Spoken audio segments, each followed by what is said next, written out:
Hey there, Psyberwolfe here, and we're going to be talking today about Vallejo pigments, specifically the Earth and Oxide set. I'm not using all four of the colors in there, however, there's all four colors in the set. I'm not using this one in today's video tutorial. I will be using Burnt Umber, Burnt Sienna, and Dark Red Ochre. These three pigments we're going to use that to put some really heavy weathering effects here on this piece of terrain by JR Miniatures. It's a really cool little wall section. As you can see, this is made out of their plaster stone stuff, and so we're going to do a quick video tutorial on how this stuff works and laying it down and making sure it sets so it doesn't get all over your hands when you're gaming with it. Alright, the first thing that we're going to do here is, of course, open the bottle, and I like the fact that they're child-proof bottles, and we're just going to work straight out of the bottle. This is a dry application, and it's actually going to be quite really quick. The thing you're going to have to remember is, because we're going to be setting these pigments on this eventually, that we have to go real heavy on all our applications. Alright, so what you do, you grab that. Just grab a whole bunch on the brush and just start putting it all over the surface. You're going to see clouds and of stuff, so if you think that you're going to be sensitive to the dust, then by all means please wear a dust mask or a respirator if that's what you feel you need to use.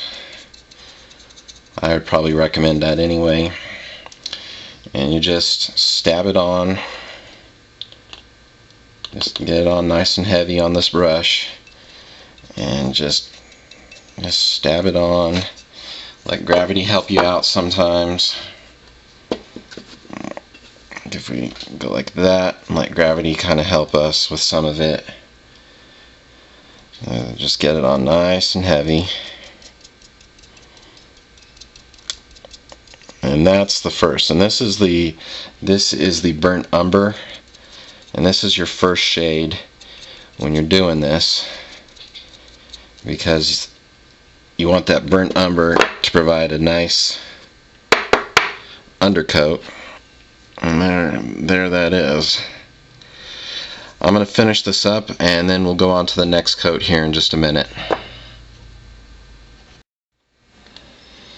Alright, we're back now. After I've sat around and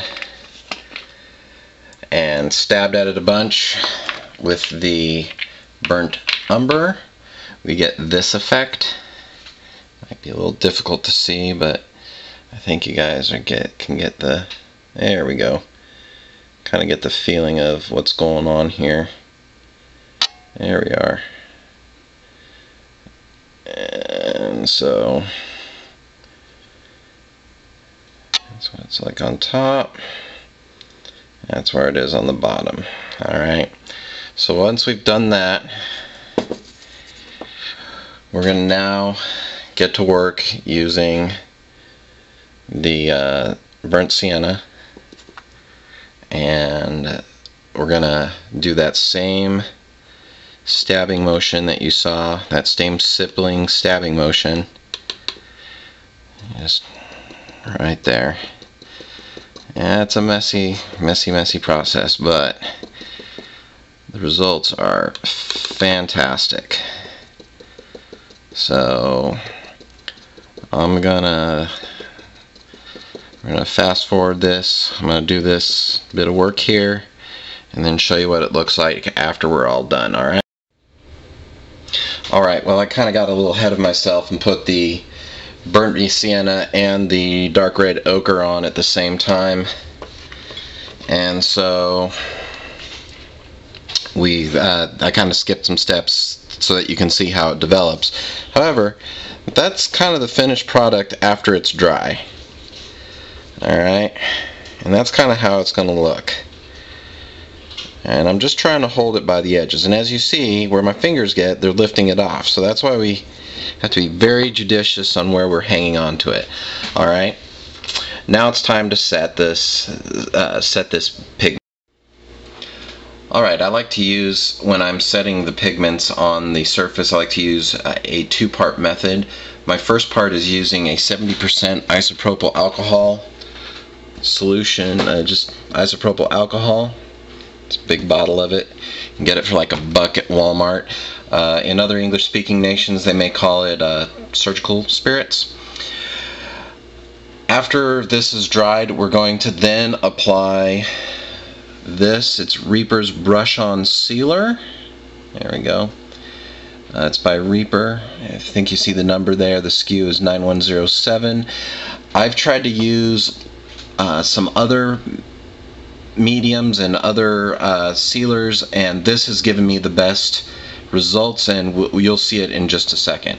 So what we do is we get a kind of, I have this old brush here, and you just dip it in your alcohol, and you want it nice, just sopping wet, because what you're doing is you're just going to let capillary action draw this down. And I don't know if we can see that, but what you're doing is you're just dabbing it on and you're kind of letting gravity and science do the work for you. Let's see, there you go, see?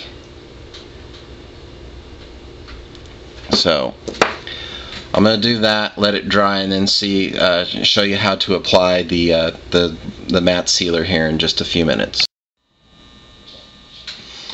Alright, the alcohol is dried now. It's usually dry after about 20 to 30 minutes. And there's what it looks like once it's all dried. Now, you can absolutely stop once you've reached this point. The only problem is that if you're going to be experiencing a lot of handling with this particular figure, or in this case this terrain piece, it's going to rub off on your fingers, as you can see right there. That's just from touching it. And so you might want to consider going to the second step, which is using this stuff. And so I'm going to prep this up, and I'm going to show you how to apply it, and we'll go from there. Alright, just like alcohol, we don't want to brush this on. We kind of want to let capillary action and gravity kind of do our work for us. So we're just going to dab it on, and we're going to try and we don't want to overwork it. We don't want to try and put too much brushwork into this, because if we do, there we go.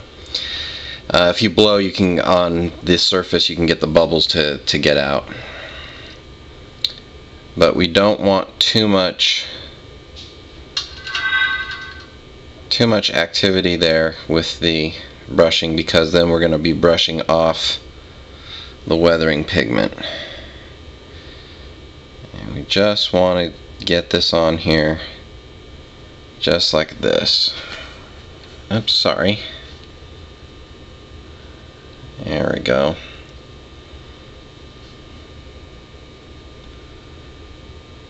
Alright, well, I'm going to finish this up, let it dry, and have you guys have a look at it after everything's been all said and done on this. Alright, after a couple of hours, the sealer is all dried up, and as you can see, here's the finished look.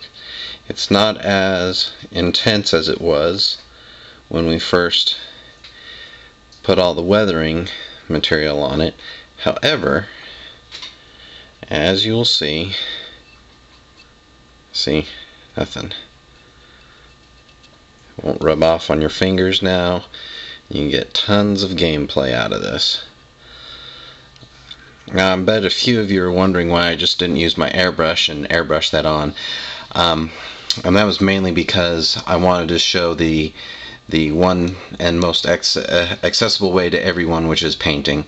Not everyone has access to an airbrush, but one could apply the matte sealer with an airbrush.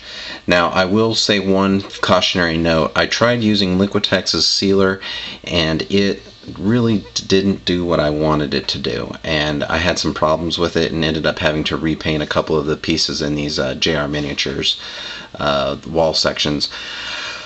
I'll include in the liner notes underneath the bottom of the video the link for JR Miniatures and also Vallejo's link, so you guys can see the different types of sets available.